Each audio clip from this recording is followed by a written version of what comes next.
Саламатсыздар ма? Біз ПМ23 студенттері Салқын Бекжан-Нұрай және Нәбедұлы Назерке. Біз екеуміз бірге отырып сызықтық алгебралық теңдеулер жүйесін параллельді есептеу тақырыбында проект қорғағалы жатырмыз. Яғни біз АТЖ-ны Гаусс-Сидель әдісін қолдану арқылы шешеміз. Бізде жоспар бойынша ең алдымен АТЖ шешудің теориялық негіздерін талдаймыз. Екінші Гаусс-Сидель алгоритмін параллельдеу стратегиясын құратын боламыз. Кейін сол арқылы осы бағдарламалық кодымызды жүзеге асыратын кодты түсіндіреміз. Гаусс-Сидель әдісін Пуассон теңдеуінде қолданамыз. Есептеу нәтижелерін көрсете отырып, оны талдаймыз және оны қорытындылай келе бізде шыққан нәтижені экранға шығаратын боламыз. Яғни графиктарын қалай болатын. Енді кіріспе келетін болсақ, жалпы қысқаша мен қазір АТЖ жайлы ақпарат бере өтсем, жалпы бізде сызықтық алгебралық теңдеулер жүйесін шешу бұл қазіргі заманғы ғылым мен техниканың, соның ішінде экономиканы модельдеу мен IT саласының іргелі міндеттерінің бірі болып табылады. Күрделі әрі ауқымды жүйелерді шешу кезінде дәстүрлі тізбекті алгоритмдер есептеу жылдамдығы жағынан шектеулерге тап болады. Яғни бізде жалпы АТЖ шешуді өмірде қолданатын болсақ, көбінде бізде инженерия саласында қолданылады. Мысалы ретінде айта кетсем, жалпы бізде көпір мен зәулім ғимараттар салған кезде оның моделін компьютерда модельдейтін боламыз. Соның көмегі ретінде біз АТЖ-ны қолданамыз. Яғни АТЖ бізде көбінде осы элементтерді, осы функцияларды қазіргі енді дамып жатқан бізде 3D объект саласы ғой. 3D объект саласында бізде жарық пен көлеңкенің түсуін есептеу үшін үлкен жүйелерді шешу талап етеді. Сол кезде біз АТЖ-ны өмірде қолданатын, модельдеуде қолданатын боламыз. Жалпы бұл АТЖ дегеніміз бұл математиканың ең үлкен маңызды бөліктерінің бірі болып табылады. Бізде енді АТЖ-ның жалпы n белгісі бар m теңдеуінен тұратын жүйе, яғни бізде беріліп тұрған кеседегі сурет бойынша А1 x1 плюс А2 x2 дегеніміз бұл бізде АТЖ-ның берілуі, мұндағы x1, x2, xn табылуы тиіс белгісіз айнымалылар болып табылады. Бізде жаңағы АТЖ-ны Гаусс-Сидель әдісі арқылы шешеміз. Яғни қысқаша алгоритмін айта кетсек, жалпы Гаусс-Сидель әдісі АТЖ-ны шешуге арналған Якоб әдісінің модификацияланған түрі болып табылатын тиімді итерациялық алгоритм болып табылады. Бізде оның формуласына экранда шығып тұрғандай, мұндағы К итерацияның реттік номері болса, xjk плюс 1 бұл ағымдағы қадамда есептелініп қойған жаңа мәндердің берілгені.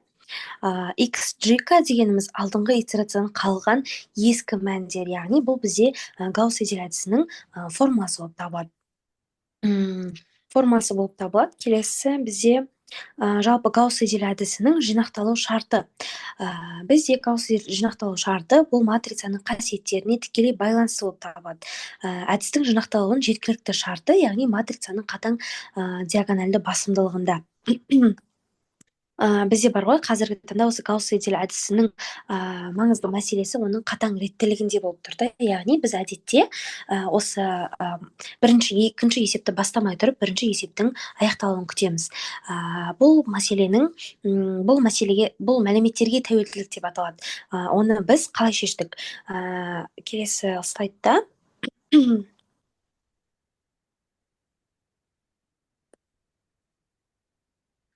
бізде келесі сайтта бағдарламалық кодты MPI параллельді шешу арқылы орындадық. Яғни бізде MPI көптеген процесстерді бір уақытта шешуге көмектесетін программа болып табылады. Біз соны қолдана отырып, осы Гаусс-Сидель мәселесін шештік. Яғни ол қалай, бізде үлкен матрица берілген, біз соны бірнеше көп бөліктерге бөлу арқылы қарастырдық. Яғни әрбір процессорлық ядроға жеке бөліктерді бекітіп беретін боламыз. Мысалы, біз 1000 өлшемді матрицаны алған болатынбыз. Бұл жақта, мысалы, 4 процессорды қарастыратын, біз бұл жерде 8, 16, 32, 64 процессорларын қарастырдық. Мысалы ретінде, 8 процессорды алатын болсақ, 1000 матрицаның осы есептің, мысалы, 25%-ін бірінші процессор орындаса, келесі 25%-ін екінші процессор орындайды. Яғни бізде осы процессорға бөлу, бұл параллелдік бағдарламамызды әлде қайда жеңілдетіретін болады. Келесі кодымыз бойынша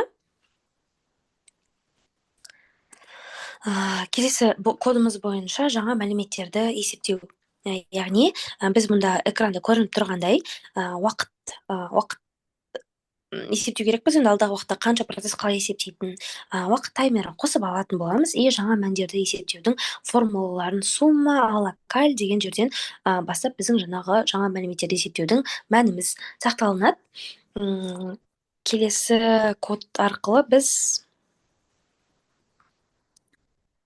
барлық процестерді бір бөлікке бөлдік. Бәрін бір процесске жинадық. Жаңа менің айтқанымдай, біз жаңа процесстерге бөліп шықтық қой, соның барлығын біз MPI all reduce арқылы бір глобальды div деген жаққа шыққан мәнімізді жинайтын боламыз. Программамыз біздің осылай жинақталады. Яғни каждый процесс өзіне тиесілі тапсырмаларды орындайды да, соңында осы MPI all reduceға барлығы бір мәнге жинап әкелетін болады.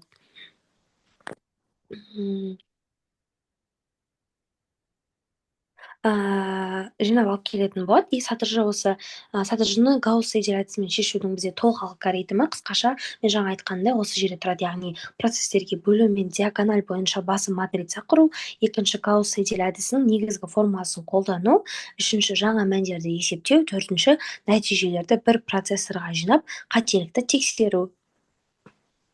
Енді келесі бізде Poisson теңдеуіне осы гаусс идеал әдісін қолдансақ болады. Яғни оның алгоритмі бізге яғни берілгені бойынша d квадрат u dx квадрат плюс d квадрат u dy квадрат. Яғни бұл бізде екі өлшемді кеңістікте қолданылады. Және де бізде u дегеніміз бізде ізденетін функция, ал fx y деген берілген сыртқы әсер функциясы болып табылады. Енді бізге оны қалай гаусс идеал әдісін осы Poisson теңдеуіне қолданамыз. Оны қысқаша алгоритм айтып кетсем, бірінші біз яғни тор құрамыз, есептеу аймағын ескереттейміз.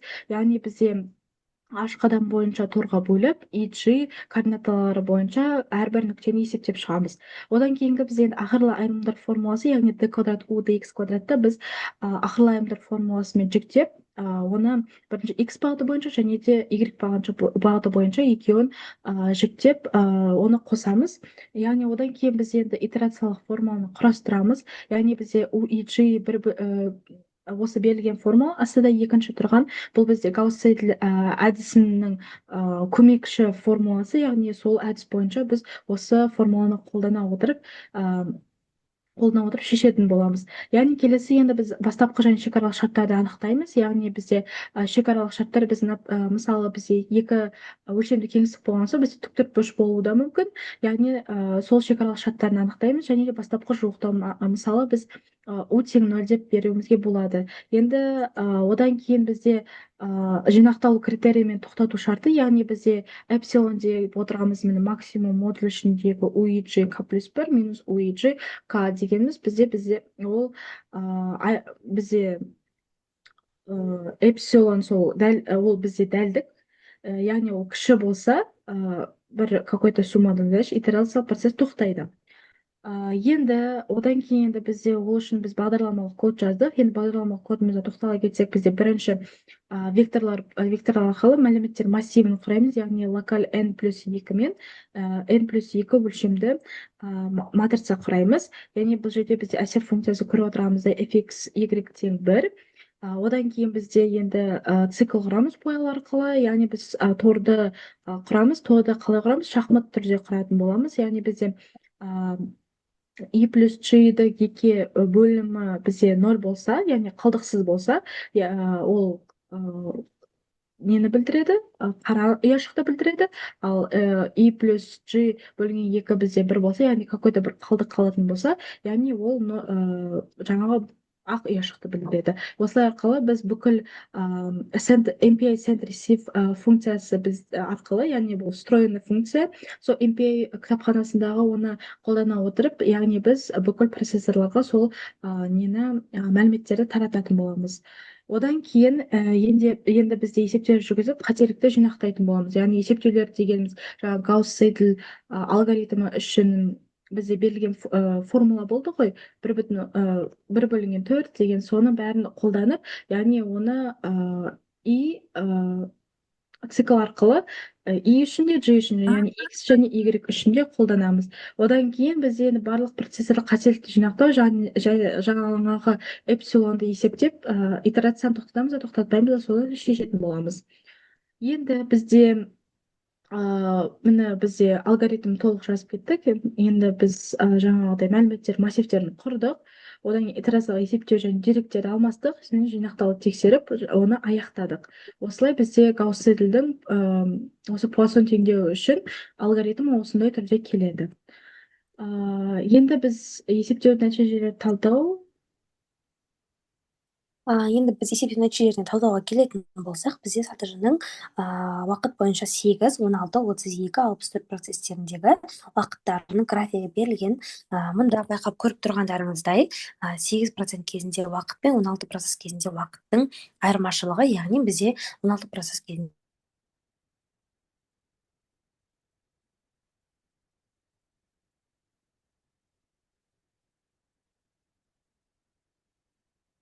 параллелизм жақсы жұмыс жасап 8, 32, 64 процессорларына қараған кезде ал бізде алайда 32 мен 64 процесс кезінде уақыт асқан, яғни уақытымыз үлкен болған, ұзақ уақытты алған.